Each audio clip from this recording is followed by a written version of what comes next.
রাজনৈতিক শিষ্টাচার বলতে একটা কথা আছে না? আমি এখানে বসে বসে দুইটা মেসেজ পাইছি। ওজন কমাও মাসুদ, মানুষ মাংস কেটে নিবে কিন্তু। ছাত্রদলের কেন্দ্রীয় নেতা,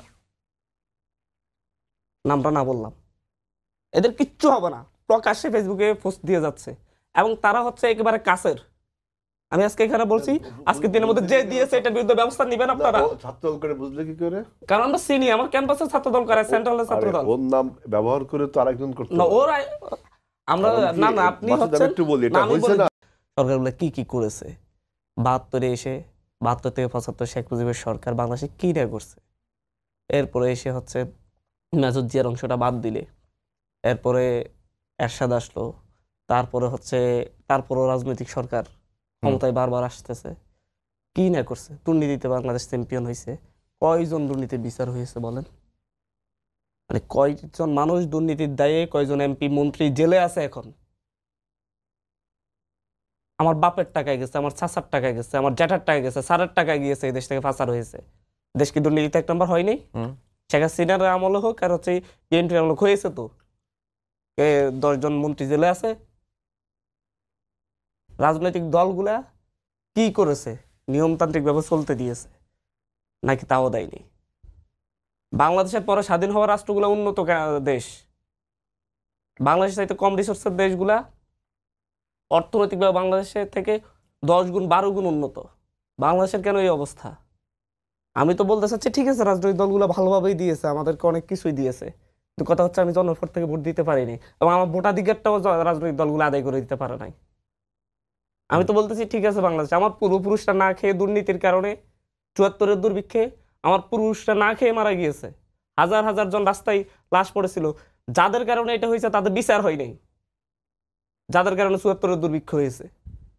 আমার পূর্বপুরুষরা 90-এ রক্ত দিয়েছে, রক্ত দিয়ে বাংলাদেশকে স্বৈরাচার মুক্ত করেছে। 3 জোটের রূপরেখার উপর ভরসা রেখেছে। সেই 3 জোটের পরে 2 জোট ক্ষমতায় এসেছে। 2 জোটের একটা জোটও কি তার সেই রূপরেখা বাস্তবায়ন করেছে? সেই 90-এর রূপরেখা বাস্তবায়ন হলো 24-এ আমার 2000 জনকে জীবন দিতে হতো না। রাজনৈতিক দলের কথা বলে বলে যে আওয়ামী লীগ বাংলাদেশ স্বাধীনের পরে বাংলাদেশের রাজনীতি ধ্বংস করে দিয়েছে, বাকশাল কায়েম করেছে, রক্ষী বাহিনী দিয়ে গণহত্যা করেছে, এই দেশে দুর্ভিক্ষ এনেছে, সে আওয়ামী লীগকে শুধুমাত্র রাজনৈতিক দল এই কোটাই 1981 সালে আবার রাজনীতিতে পুনর্বাসিত করা হয়েছে।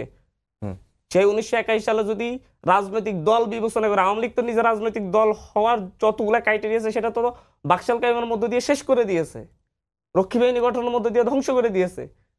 এটা দখলদার বাহিনীতে পরিণত হয়েছিল আওয়ামী লীগ, হয়েছে না? হওয়ার পরে 1981 সালে রাজনৈতিক দল হিসেবে তাকে আবার রাজনীতি করতে দিলাম। 24-এ এসে আমার 2000 জনকে হত্যা করেছে। আওয়ামী লীগকে যারা রাজনীতি করার অধিকার দিয়েছে তারা 2024-এ এসে এই 2000 জনের হত্যাকে কাটানোর জন্য দায়ী। আমি আজকে আপনার সময় টিভিতে বসে বলে যাচ্ছি, এই যে আজকে অনেক রাজনৈতিক দল, আওয়ামী লীগ একটি রাজনৈতিক দল, মানুষ প্রত্যাখ্যান করবে এই সেই বলে বিভিন্ন নীতিকতা সুশীলতা দেখিয়ে আওয়ামী লীগকে আবার রাজনীতিতে আনতে চাচ্ছে। আগামী 30 বছর পর আওয়ামী লীগ আবার 10,000 মানুষ হত্যা করবে ক্ষমতায় থাকার জন্য, সেটা দায়ী রাজনীতিবিদরা নিবে। আমাদের কথাগুলা আমরা বললে মানে হচ্ছে রাজনৈতিক দল, আমি কেন হচ্ছে আমি রাজনৈতিক দলের বিরোধী তো আমি না, আমি নিজেও তো রাজনীতি করব সামনে, কিন্তু আমাকে কেন বলতে হচ্ছে? আজকে ঢাকা শহরের প্রতিটি থানায় যান, রাস্তার ধারে প্রতিটি দোকানদারকে জিজ্ঞাসা করেন কাকে চাঁদা দিচ্ছে? একটি নির্দিষ্ট রাজনৈতিক দলের কর্মী নেতাকে চাঁদা দিচ্ছে।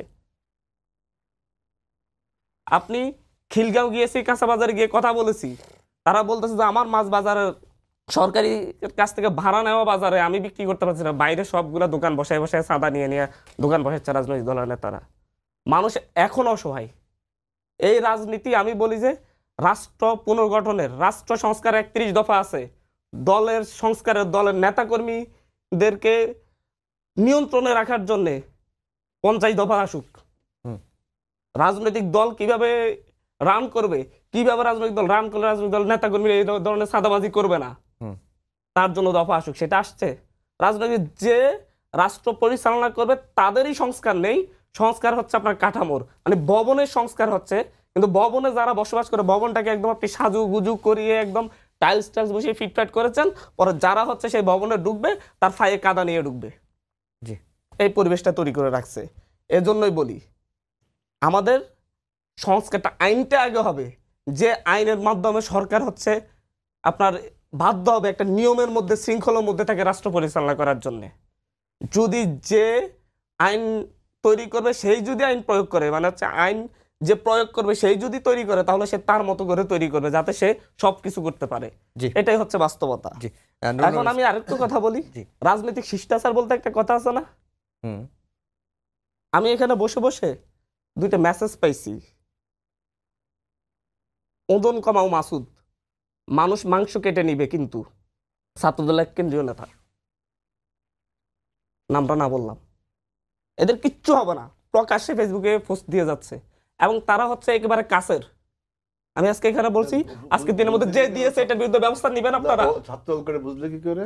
কারণ আমরা চিনি, আমার ক্যাম্পাসের ছাত্রদল করে, সেন্ট্রালের ছাত্রদল। ওর নাম ব্যবহার করে তো আরেকজন করতে না, পারে। ওর আমরা না না আপনি হচ্ছেন একটু বলি, এটা হইছে না, তুমি দেখো এটা যদি হইছে এটা না, যদি ভেরিফাইড তার আইডি হয়, আপনারা ব্যবস্থা নেবেন। আপনি আমাকে এখানে কথা দেন, আমরা নিশ্চিত। হ্যাঁ, তাহলে আমি বলতেছি এখানে আপনারা তাকে আজকে রাতে আপনারা এখানে চ্যালেঞ্জ করে দিলাম, কোনো ব্যবস্থা নেবে না। না, আমি বলি তোমাকে, যদি তুমি এটা বলতে পারো, জি, আমাদের নেতা যদি হয়, নিশ্চয়ই এখানে আপনাদের নেত্রী ম্যানিপুলেট করে এখন বলো, দেখো কিভাবে আপনার সাথে মানসুর আলমের আইডি অ্যাড আছে, দেখো কিভাবে মিসলিড করা হয়। আইডিতে ঢুকেন একটু। আচ্ছা শোনো, আপনি একটু চেক করেন এখন। আচ্ছা ঠিক আছে, আমি এখানে বসে করেন, টাইম নষ্ট হয়ে যাবে। না না, মিসলিডটা ডাকসু নির্বাচন ছাত্রদল চাইলো, ছাত্রদল বলল, আমি বলি ছাত্রদল বলল যে আওয়ামী সিন্ডিকেট ভাঙতে হবে, কারণ আওয়ামী লীগের সিন্ডিকেট অধীনে ডাকসু নির্বাচন হতে পারে না, ডাকসু নির্বাচনের জন্য স্লোগান দিল।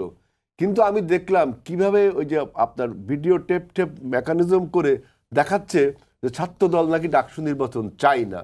অতএব এই যে আপনার করাপশন, আপনার সামাজিক যোগাযোগ মাধ্যমে এই করাপশনটা তো আছেই, আছে না? আমি আজকে কণ্ঠ ব্যবহার, সেইটা আমি বলছি যে ছাত্রলীগের রাজনীতি, এখন যে মেসেজটা আছে এটা আইডেন্টিফাই করে সে যদি হয়, তুমি যে নাম দাও, ফেসবুক আইডিতে ঢুকেন, আইডিতে ঢুকলে আপনি আইডিটা পাবেন। তখন আপনি এখানে বসে মানসুর আলমের আইডিতে ঢুকেন, আপনি এখন পাবেন। আপনার সাথে অ্যাড আছে মানসুর আলম, অ্যাড আছে মানসুর আলম, আপনিও চিনেন, আমিও চিনি, সবাই চিনি। ঠিক আছে, আমি এটা তুমি বললে এটা করবেন, আমি বলে দিলাম আপনাকে, করবে না। এই যে তো প্রকাশ্যে যারা এই কাজগুলো করে, মানুষ মাংস কেটে নিয়ে যাবে, থ্রেট। না না, এটা করবে না। কি করেছি আমরা? কি ওনাদের সাথে কি রাজনীতি শিষ্টাচার বানিয়েছে, খারাপ ব্যবহার করেছি? এটা তোমাকে তদন্ত করে দেখতে হবে আসলে ওর নাম কেউ ব্যবহার করছে কিনা। আমি তো বললাম আপনার সাথে যে আইডি অ্যাড আছে, আপনি সেই আইডিতে ঢুকে দেন।